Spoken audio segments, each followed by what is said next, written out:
Youth Commission meeting to order on Monday, July 21st, 2025 at 6 p.m. Recording Secretary, will you please conduct roll call? Yes. Youth Commission Member Luis. Here. Youth Commission Member Munoz. Here. Youth Commission Member Rodriguez. Present. Vice Chair Benitez. Here.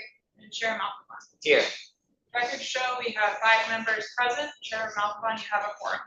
Thank you.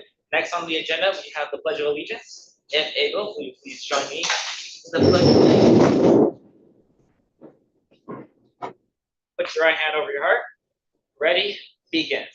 I pledge allegiance to the flag of the United States of America and to the republic for which it stands, one nation, under God, indivisible, with liberty and justice for all.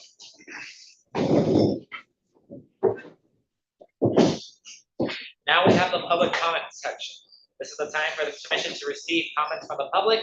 We will not accept any additional requests for speaker cards once we begin public comment session.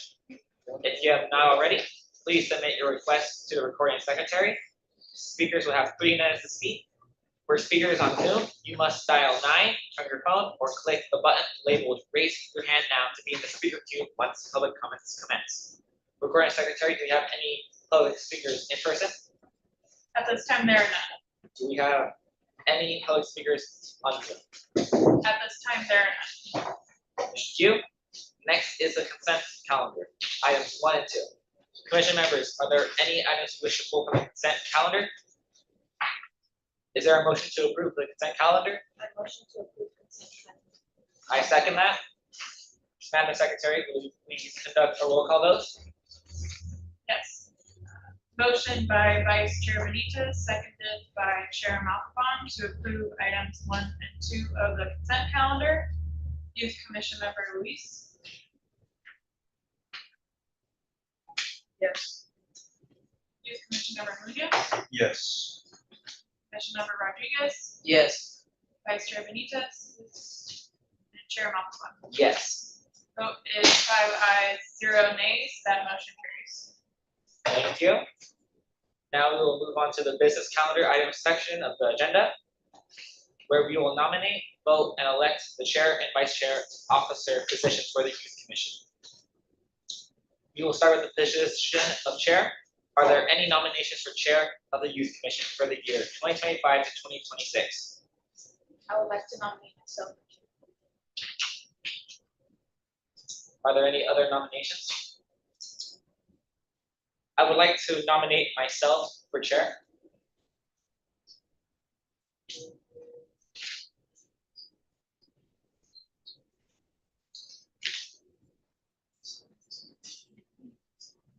I second the motion to appoint Commissioner Malpafan as chair of the Youth Commission.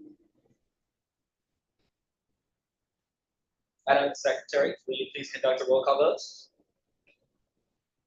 Was there a second for the nomination of Benitez?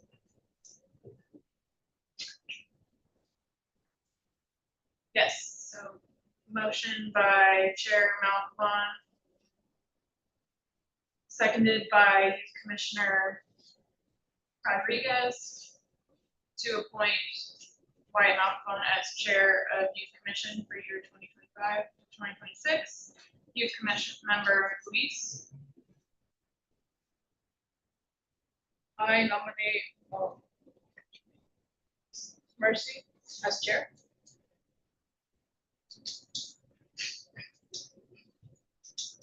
It's just a vote over Malpafan. That I, yes or no? Yes. Youth Commission Member Munoz. Yes. Member Rodriguez. Yes. Vice Chair Benitez. Yes. Chair Malpafan. Yes. Vote is 5 ayes, 0 nays. That motion carries. Thank you. Next, we will appoint the position of vice chair of the Youth Commission for the year 2025 to 2026. Are there any nominations for vice chair? I would like to nominate myself as vice chair. I would like to nominate myself as vice chair.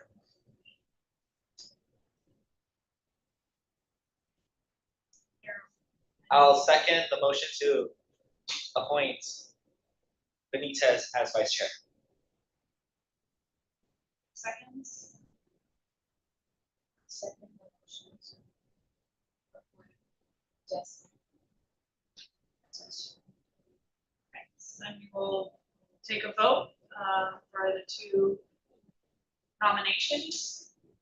So the first nomination for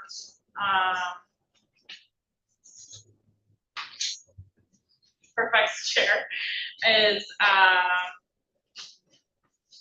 motion for Vice Chair Benitez, seconded by Malvern, to appoint Benitez as vice chair. Youth Commission Member Luis. You can vote for either one. Depends on who you're wanting to be vice chair. So I appoint Jess as vice chair. this vote is for Benitez as vice chair, and then we'll do the vote after for Rodriguez.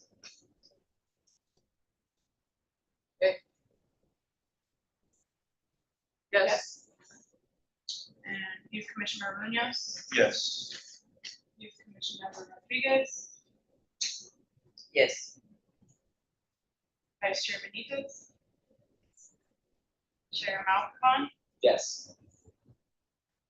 Five ayes, 0 nays for that. Yeah. Okay. So that motion carries. Vice Chair will be Benitez. Thank you, Madam Secretary. Now we will move on to the informational items section of the agenda. I will turn it over to Deputy Director Tim Pagano for the Parks and Recreation Community Services staff reports. Thank you, Chairperson Alphavon and Youth Commissioners. Good evening. I'm here to give a brief report for what your Parks, Recreation, Community Services division has been doing for the past couple months. Our busiest time of the year, as being summer, and that's a peak time for us in the Parks and Recreation world. So I'll just go through it real quickly. I'm going to give a report on all of our sections and then a couple higher level highlights for you at the end. So we can go to the next slide. In our athletic section, we have our rookie baseball and softball programs taking place right now. We have 461 participants across 35 teams, and we're also starting to keep standings to make it a little bit more competitive. One area to note is that with the amount of softball players that we actually have in the program, our rookie softball program is the largest softball program that currently exists within the city of Santa Ana. We're very proud of that because I think this is the second year in which we're running our rookie softball program. So to have that amount of participation is really encouraging. Our adult leagues, we have 22 basketball teams and growing. We're also anticipating introducing a volleyball league and continuing on with our adult kickball league as well too. At the end of August, we are going to be running the Chicano Heritage 3v3 basketball tournament. And when I checked earlier this afternoon, we were almost full for that tournament. There's 6 different divisions that are going to be playing. So very exciting that we're going to have a very competitive day out there at Godinez High School. Lastly, with our athletic section, our pitch hit and run challenge, we had 49 youth athletes registered for the July 26th event. Next slide, please. Just capturing some of the activities that are taking place throughout our athletic section. Next slide. Our aquatic section, obviously the busiest time of the year. Pools are open and have been open since Memorial Day. Over the month of June, we had over 25 swimmers in our recreational swim, which takes place pretty much every day, with the exception of Sundays, at various locations. And in June, we gathered about just over $3,500 in revenue. Just be mindful that we charge $1, $2, and $3 for entry into our pool. So with that $3,500, why it doesn't look impressive, I mean, it certainly is a good cost recovery for the amount of swimmers that we hosted during that time. Our swim lessons, we have a 14% increase over last year. And to date, I can actually update this by the time that I submitted this report. we've serviced over 2,100 participants to date. So we're averaging about 510 participants per session, which is new records for our in-house aquatics program, and we're very proud of that. Our junior lifeguard camp, we had 2 sold-out sessions, and they focused on rescue techniques. It's early entry into finding out what it's like to see if you have what it takes to be a lifeguard in the future. And they go over a lot of the same techniques that our guards that are certified typically go through in training pre-summer and all that good stuff. This Saturday, we have the OC Safer Summer Pool Party at El Salvador Pool. And this is the second year that we're running it. Last year, we had the largest OC Safer Summer Pool Party, which is put on by the OC Drowning Prevention Coalition, in addition to the Jasper Ray Foundation. So we're excited to be hosting again and looking forward for a great turnout. Next slide, please. And just capturing some of the fun that's happening over at our pools. Next slide. Our community engagement section.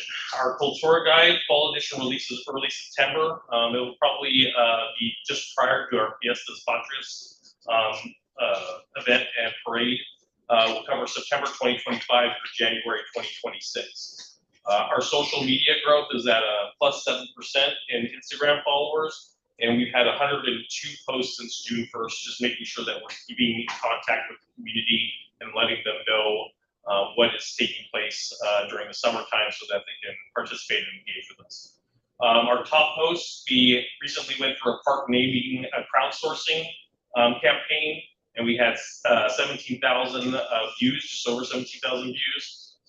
And we also featured Spirit the Eagle. Unfortunately, that was a very sad situation, but we wanted to memorialize Spirit the Eagle. And also our Pump Track Pro, which is taking place through the end of this month. In sponsorships, we've raised $59,000 plus in new partner commitments from Volkswagen, Ashley Furniture, and also Project Kinship. Slide. Thank you. Move on to our health and wellness section. We have 56 plus wellness participants and a new game night program. So over at Roosevelt Walker, they tend to do a lot more community building over on the east side, and they're always putting out new programs, and game night is one of their favorite ones to provide to the community, and we had a great turnout at our last one. Our community gardens program continues to thrive, especially during this time. We have had 1,222 participants across 5 locations, focusing on crop diversity, partnerships, and compost research. Our Wilderness Club took trips to Bolsa Chica, also participated in Earth Roots, and also took a trip to Crystal Cove, and are planning many more trips in the near future. And our Golden City Hour features an ecological walking tour around Santiago Park. Again, very well attended activity that our health and wellness team puts on. A couple of pictures capturing our gardens and our wilderness walk and all that. Moving on to our senior services section, our daily programs. We have over 30 unique offerings at both Southwest and Santa Ana Senior Centers, including fitness, arts, English as a second language, workshops, and technology, which our seniors especially love. They especially like our Appy Hour, which is where our library team actually works with our seniors to introduce them to different applications that they can utilize on their phones and everything like that. So that's always a fun time. Our nutrition services section, we have served over 3,300 meals in the month of June, and we have monthly distributions at, I believe, Jerome and also Santa Ana Senior Center. Our transportation program continues to be strong at 270 riders with shopping and excursion access. This is daily trips around the community for errands that our homebound seniors may not necessarily have access to in terms of transportation. So our transportation program provides that to them as long as they're registered within the program. And then we're always having events over at the senior centers with ice cream socials. I think they're preparing for a Orange County Fair trip relatively soon, and Medicare workshops and spirit activities, which gets our seniors all excited because there's a activities that our senior services team puts together for them. Special events section. I think we may have covered this last time I was with you guys, but our Santa Ana Fun Run, we had 2,700 plus participants with a modified and expanded downtown route. The great thing about the Santa Ana Fun Run is this is the first time that we were actually able to charge both 5K and 10K participants. And why I say that's a great thing is because in the past we've offered the 5K for free. And we would get 2,500 people signing up for it, but only 1,200 people would show.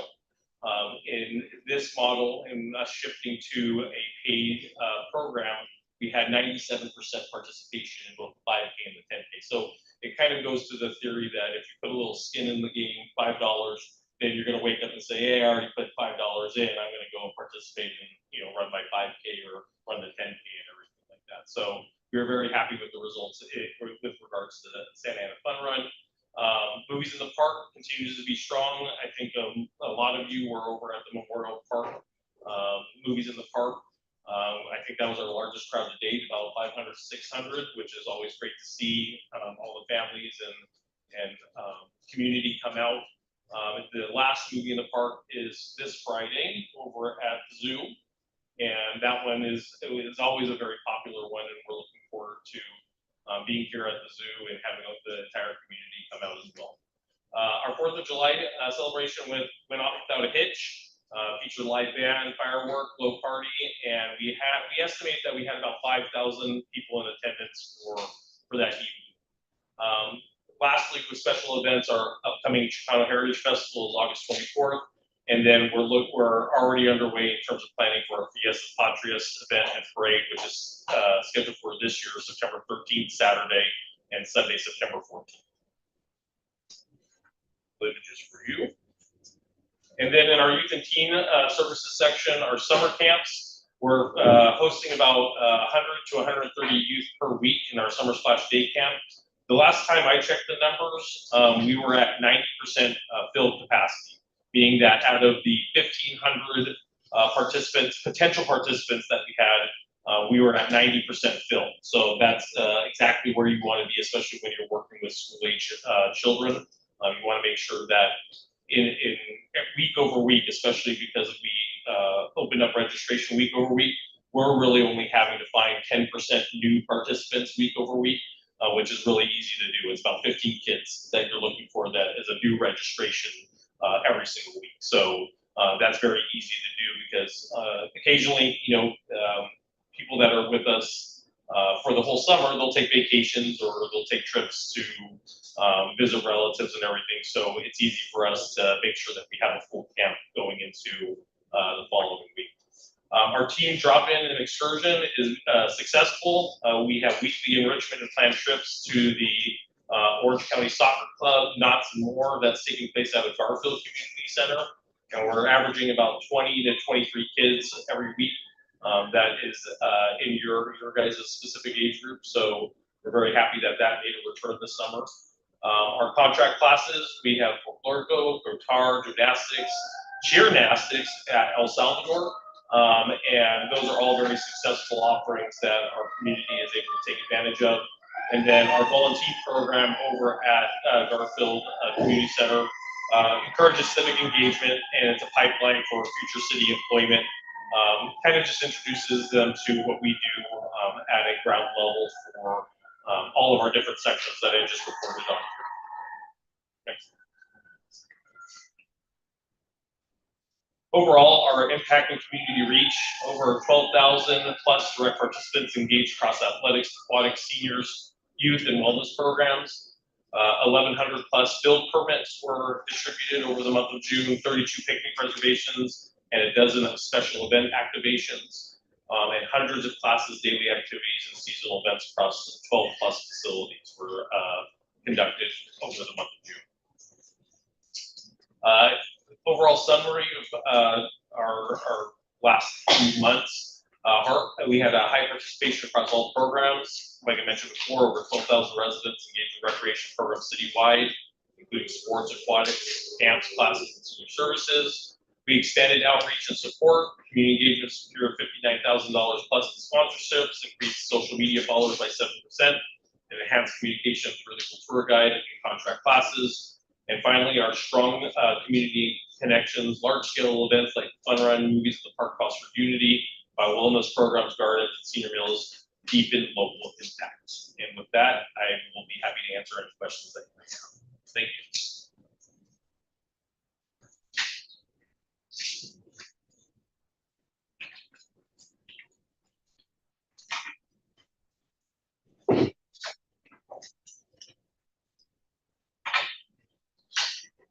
I had a question about the athletics section, Mhm. about the adult leagues. A few that there is a growing volleyball and kickball interest. Do we have like, what are the numbers of that? So typically we run one kickball league per year, and usually we have about, I would say, probably 6 to 9 teams that usually participate. So that's pretty healthy. I mean, you're usually looking for either 6 teams or 8 teams or 12 teams because it's easier to schedule that way. But we're right within that window of where we want to be and everything. Volleyball is emerging for us, so we still haven't had the chance to kind of put it out to the community, but that's going to be coming soon. All right, thank you. You're welcome.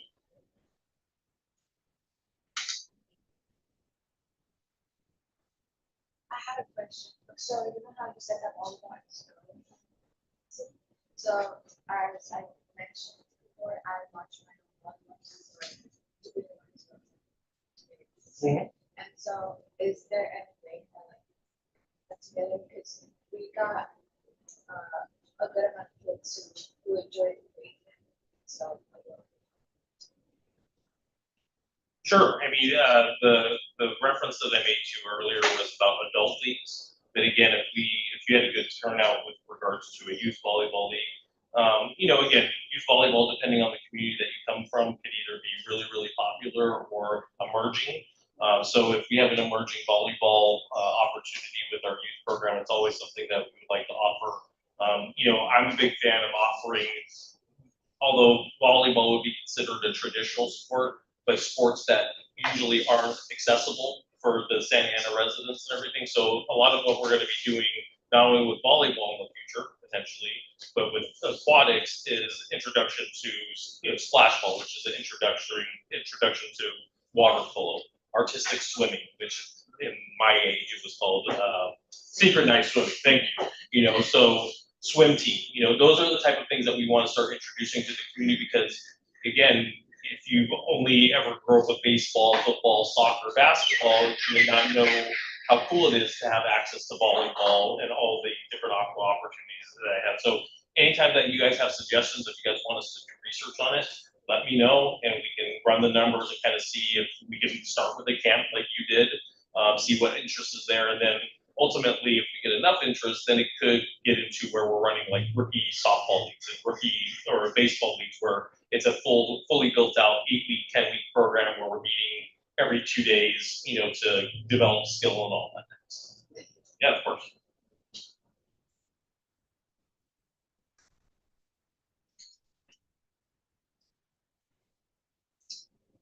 Thank you, Deputy Director Pagano.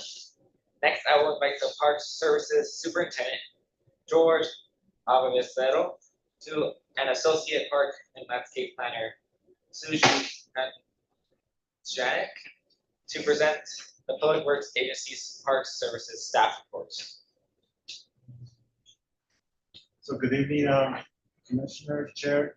My name is George Acevedo. I'm Park Service Superintendent. A little introduction to what our team does. We're kind of behind the scenes supporting all the great things that our recreation, our co-partner, Tim Pagano and Executive Director Hop provide. We support the aquatics program, on the athletic leagues, anybody walking in the park. So our team is, Park Services specifically, is in charge of all the green, just keeping everything green, safe, and clean. So a little example of some of the services we provide. We're overseeing the landscape clean, the pool, to keep the pool obviously maintained, the lakes, the Centennial Lake, the Golden Lake, other infields, we prep those for the leagues and the adult leagues. We keep the artificial fields, the stadium, i.e. the stadium, the Daniel Soccer Complex, all those artificial fields. We keep those maintained, we provide storage for the restrooms, and also the security for our park. So if you guys have ever been out there, Lion Security falls under my team. With that.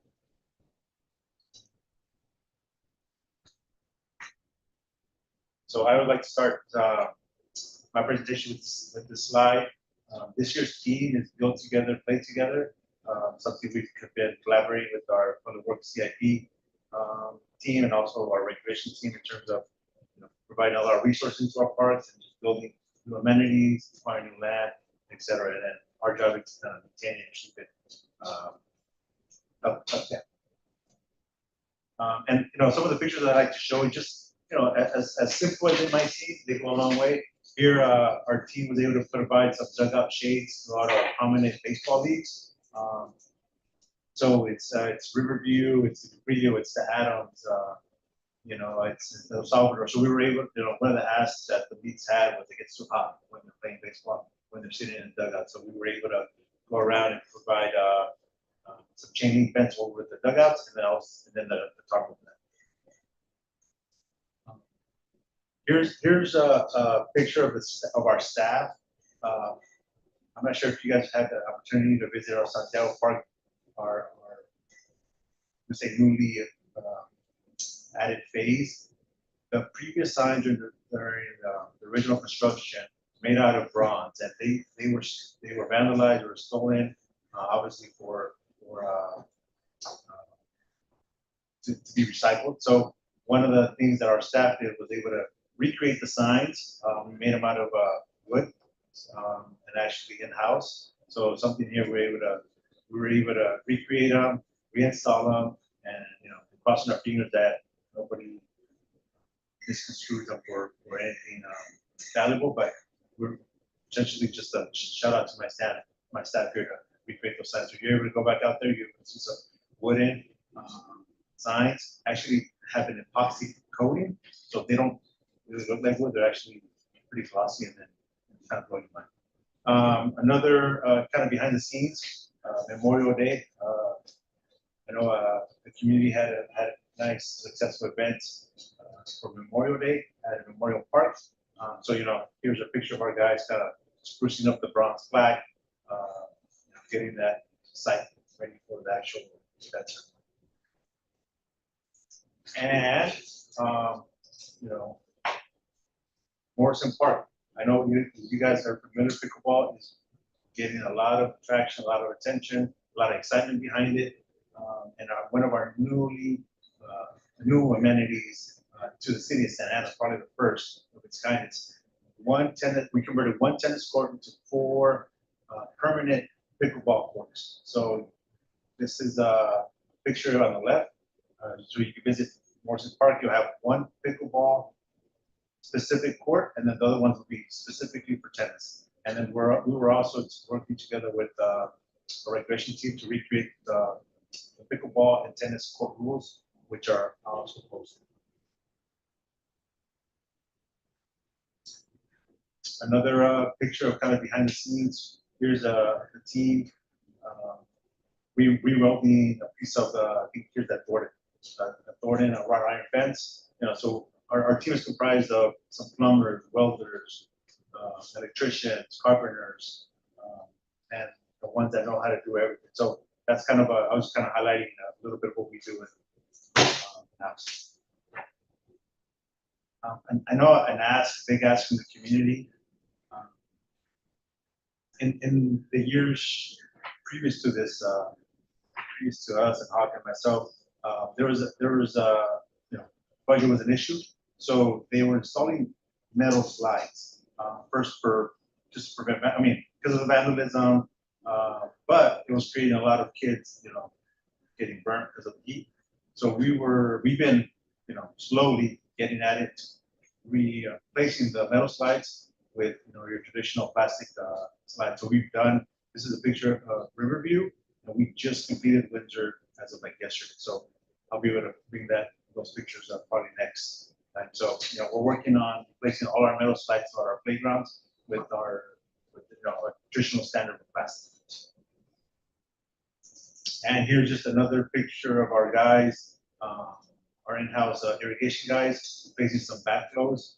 So the backflow is technically a device that protects your drinking water getting contaminated from your irrigation water. So, something the state mandates and just, devices fail. So, they're upgrading, they're renovating a lot of the backflow, pouring concrete, soil cages, keeping up with state mandates. And here's a pretty good picture, story of with our park security calendar saved a life a couple weeks ago at Morrison Park. There was this lady who, two individuals were in the restroom. One of them overdosed on fentanyl.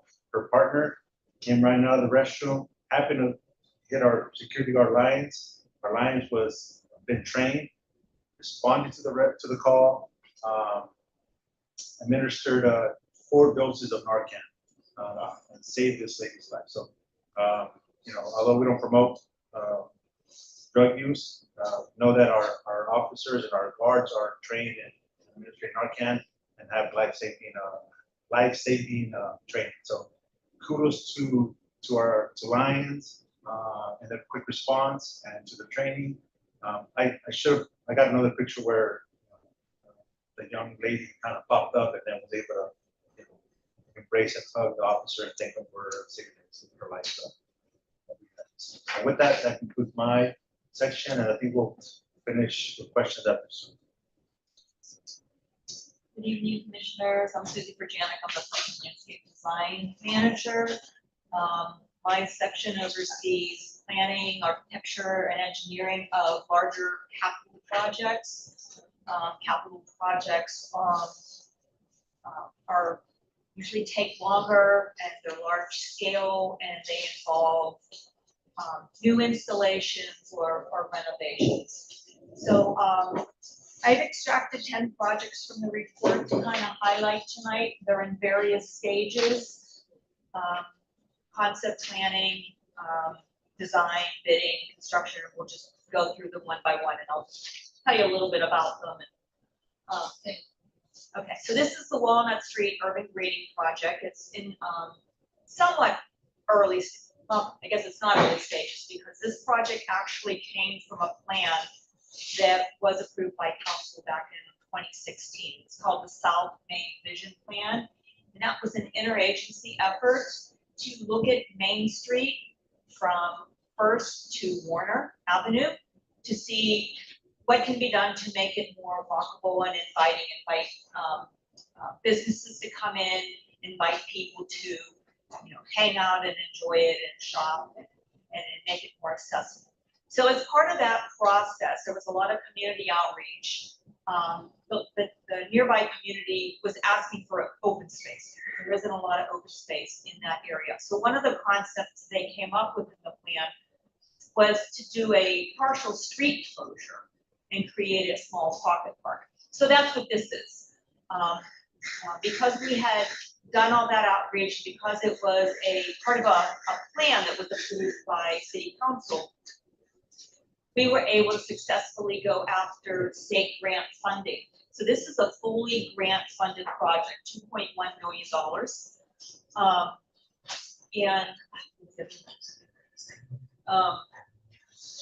That's something else that my team does, and along with we look for grant funding and we apply for grant funding. It's part of our part of what we do. Anyway, so this is a one, not a full block. It's kind of a half block, a section of Walnut Street. It's on Main Street. It's just south of First, and from Main Street to the alley, we are going to close the street to vehicular access. We're going to keep a fire lane, but it's going to be closed to vehicular access. And what we're going to do is be able to create a little pocket park. We're going to grab the parkway and basically extend it into the street. So there will be, it's going to be like an outdoor plaza. It's going to have more landscaping, decorative pavement, trees, the festive lighting. And the idea is to create a space for the nearby community to come out, hang out. They can plan events here. Recreato could visit here and host events. So it's it's kind of a creative way of bringing a little bit of open space to the community that doesn't have. So we're in the concept. Actually, we're beyond concept now. Since I wrote this, we're actually putting contract documents together so that we can publicly bid it. It will go out to bid probably in September, and we will be awarding a construction contract before the end of the year. So this construction for this one is gonna happen early 2026. Here's another project that's in concept planning. So Brissett Park has been here for a while.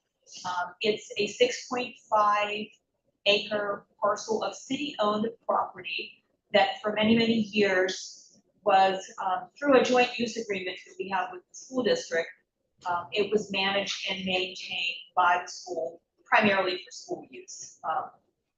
And through some successful renegotiating with the school district, we are going to take it back, and we have taken it back, and it is now a city park. George's team did an amazing job bringing in some amenities, some picnic tables and trees, and it's open for standard city hours. But what we want to do is some long-range planning to really fully develop this site into a community park, because as you can see, there is lots of opportunity here. There's a lot of people do 6.5 acres. So we did some community outreach, and we had some community meetings to draw input to see what everybody would like to see. We talked to the community. We had conversations internally between our agencies. We talked to the school district because Greenville Fundamental Elementary School is right next door. And this is the result of all those meetings and discussions. We have a plan that will include a large regulation soccer field, 2 small 77 fields. There's going to be a walking trail that wraps around all of them with exercise stations. We have, in fact, a lot changes since we do these reports. This has been updated. I'm looking at it now, and all the amenities aren't yet plugged in. But we have a tennis court with pickleball. We have a basketball court. We have a playground. A restroom, parking lots, a dog run, lighting. So this is going to bring a lot of value to the community. So now that we have this concept plan, we're in the process of putting together a grant application. We're going to apply for grant funding through the state to hopefully get some design and construction funding to make this happen. Okay, Santiago Park Phase 3. So I don't know if you all had a chance to visit Santiago Park. If not, I encourage you to visit. And we've done Santiago Park has really changed over the last few years. These big improvements that are happening is changing the whole nature of the park. And you could say that the community is taking it back because it was having some rough times with undesirables using the park for nefarious activities. And then we have 7-year drought. We lost a lot of the trees and understory planting. And this is our hidden gem in Santa Ana. This is our only wilderness park in the city. It's really, really, really special. So, you know, the very first phase of improvements that we did was around the gas house area, and it was right, I don't know if you remember the monument signs that George was showing you a few minutes ago. That all happened as part of the phase 1 improvements project. Right now, there is a phase that is under construction. It's between the log cabin and Main Street, right across the street from the Discovery Science Center. That's going to be purely passive picnic area. We're going to bring the park back to its original, really natural space. We're planting oak trees, a lot of trees, grass, picnic tables. There'll be a bike trail that runs through. I'm really excited to see that happening. This is the next phase. And this is all, again, planning takes a long time. All 3 of these phases were part of a big grand phase that had been done by my division, by my predecessor, Ron Ono. He met with the neighborhood association, and they actually all participated, came to the table, and helped do the long range planning. So this is a lot of what we're doing was at the hands of the neighbors that live there. So this phase is on the east end of the park, and what this project is going to entail is, I don't want to say the word develop, but we're going to be restoring and improving the pedestrian trail that runs along the south side of the creek.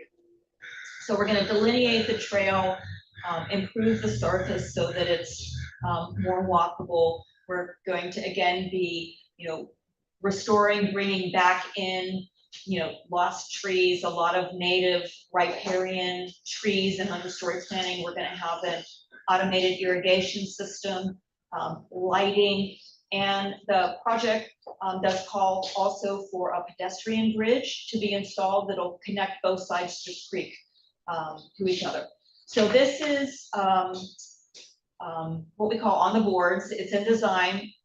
We're preparing contract documents. That's what we're going to use to publicly bid.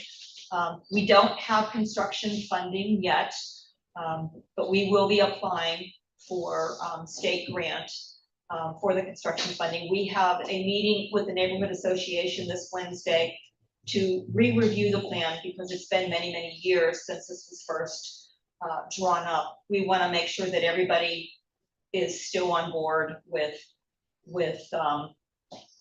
what we have planned here and in the direction that we're going. So hoping that we're going to be the agency that we're going to be applying for grant funding from is called the State Coastal Conservancy. And we'll put that application together most likely in August, and then usually they have a rolling cycle, but when we've utilized this grant program before, and generally they make their announcements, their board decides at the beginning of every calendar year what the successful projects are going to be. So we're hoping to catch that cycle and hoping early next year we can identify some construction funding for this project so that we can keep the effort at Santiago going. Let's see. Okay, so we're building a new park at 10th and Flower Street in downtown Santa Ana. And it has 2 phases. The first phase involves closing 10th Street and installing a crosswalk and a hybrid beacon that will serve several purposes oh, okay, thank you. Yeah, I might have you go back. So that street and the cul-de-sac, that's phase 1.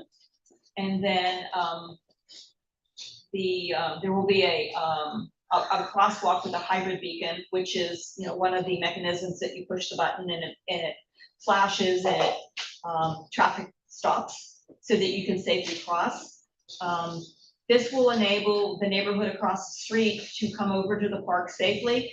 But even more importantly, 10th Street is a safe route to school.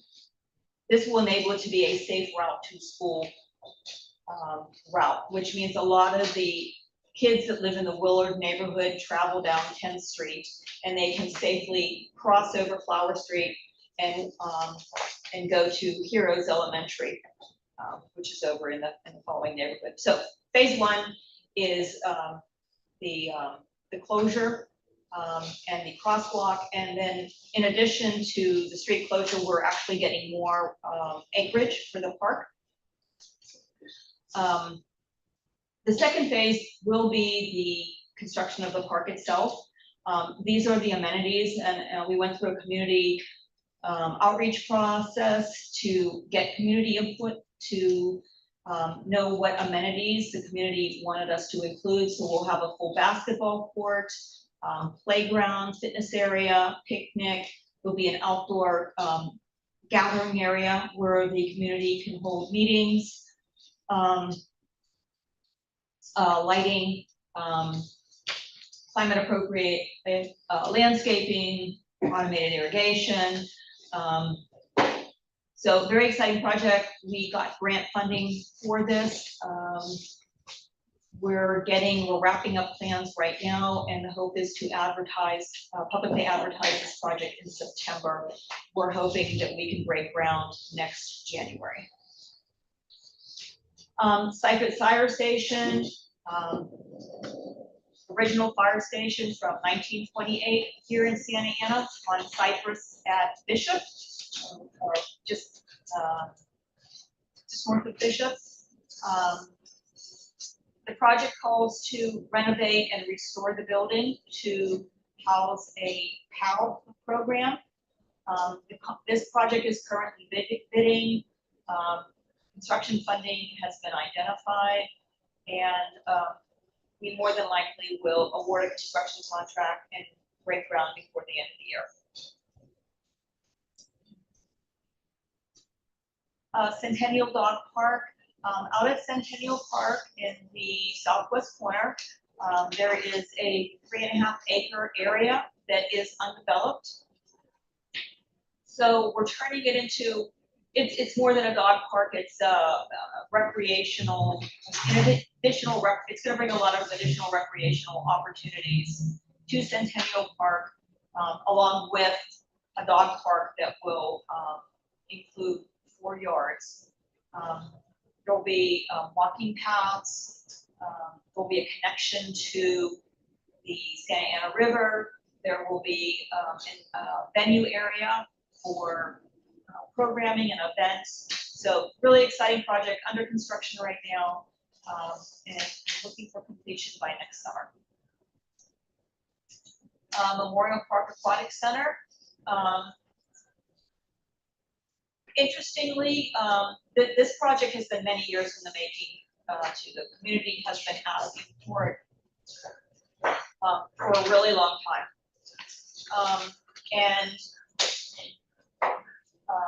This is one of the success stories of the American Recovery Act funding that the city was able to receive. And that was really what kicked this project off and made it possible. This is the biggest project that Parks and Recreation has ever done in its history. It's a $30 million project that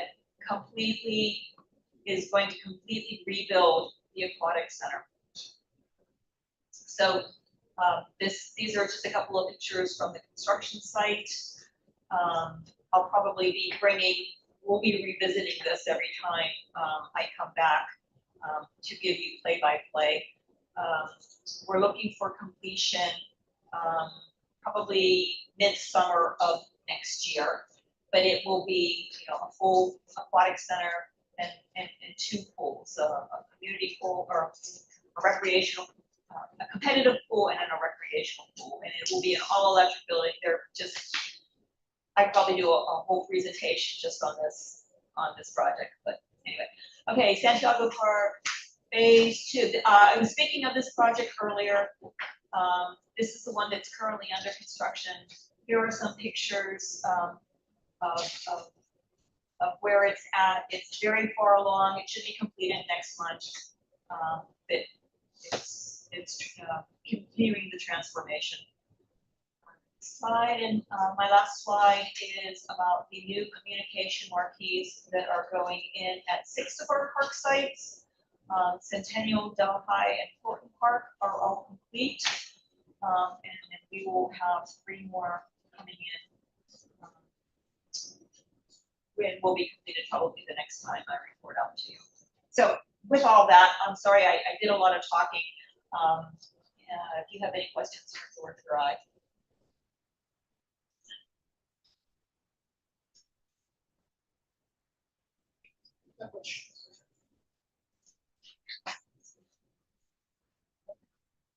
Thank you, George, Jorge, and Susie for that presentation. Executive Director Hawk Scott, do you have any closing comments? Well, I did, but I don't know where he went.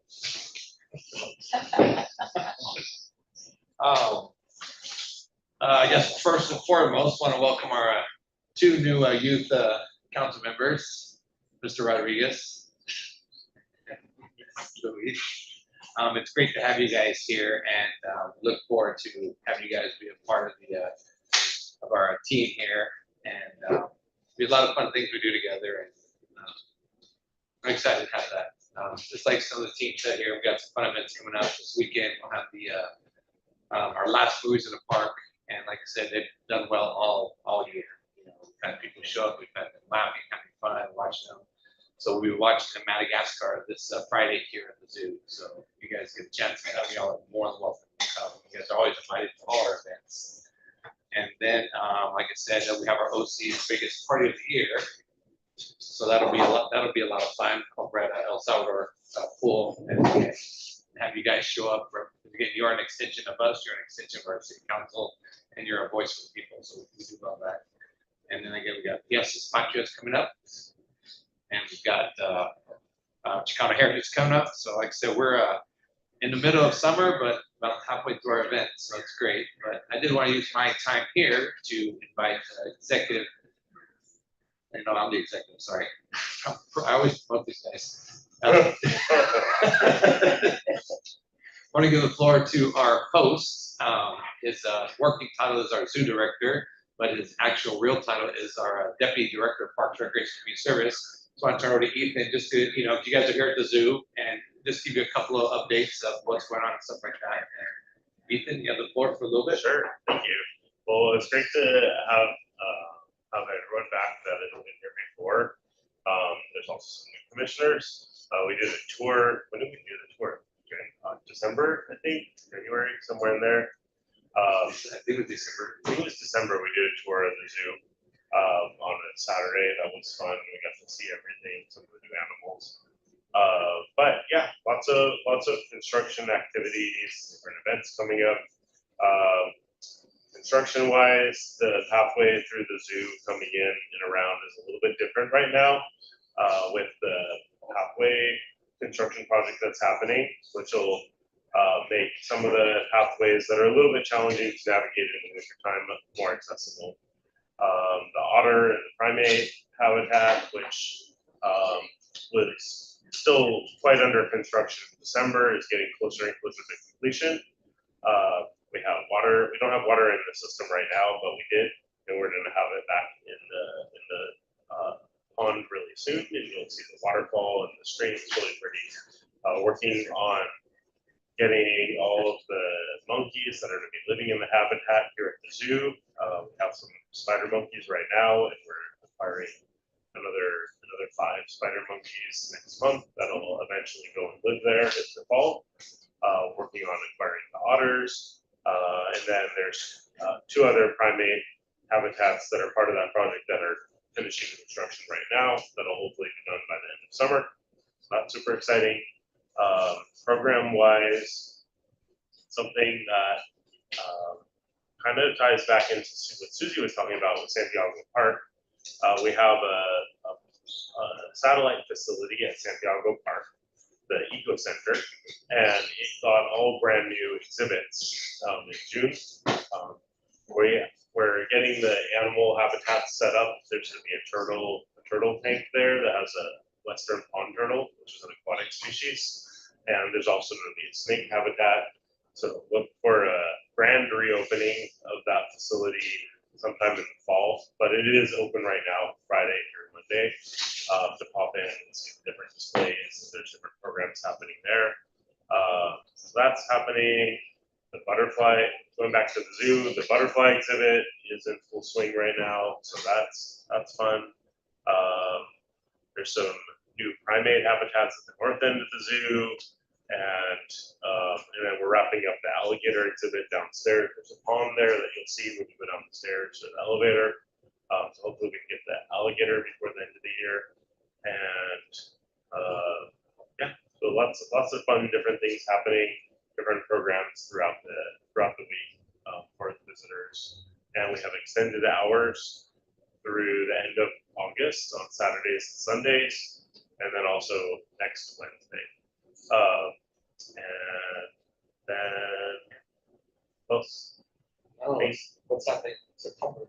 happening in September, we're going to Florida to the Association of Zoos and Aquariums conference, and hopefully getting our accreditation, which has been a good long 8-year wait. So hopefully that'll happen. We had an inspection in June that went really well, and we're working on recruiting for a full-time veterinarian right now. That's a position that was added in your budget. And yeah, so then we'll go for the accreditation commission in September and hopefully have that. Then we can promote that when that happens. And yeah, in August, we have a gala. So we have a fundraiser every August to solicit donations for different projects at the zoo and just raise awareness about the zoo. It's kind of a big fancy event with a sit-down dinner, and there's a live auction, and it's fun, and people can walk around the zoo too. So that's coming up next month, and we're getting lots of school groups or summer camps visiting the zoo right now. Usually every morning is we're busy with summer camps, and then as school starts up, we'll transition back into field trips. That's all I have. Yeah, so just want to have you come here and just say hello, but again, I think you gave me a good report. Other than that, that's all I really have, except for your new ones coming in. Just be on the lookout. I try to get out as much information, try to bring you guys as much as I can to what we do and having part of our events, and I want to continue to make a bigger push to do that because I enjoy having you guys out there. People love seeing us all together. So it's fun. So again, thank you guys for what you guys do and taking the time. And parents here, thank you for bringing them. So I appreciate that. That's all I've got. Thank you. Up next is the youth commissioner comments. Youth Commissioner Luis. Youth Commissioner Munoz. Just want to thank everyone who came here to share their comments. It was really impactful to hear everyone. I really like the changes to all the parks. I think I'll definitely be over there once again with my brother. He really loves spending time over there, so it's really impactful for me. Thank you. Youth Commissioner Rodriguez. No comment. Vice Chair Benitez. Well, I just want to welcome Rodriguez and Luis onto the commission. Thank you for the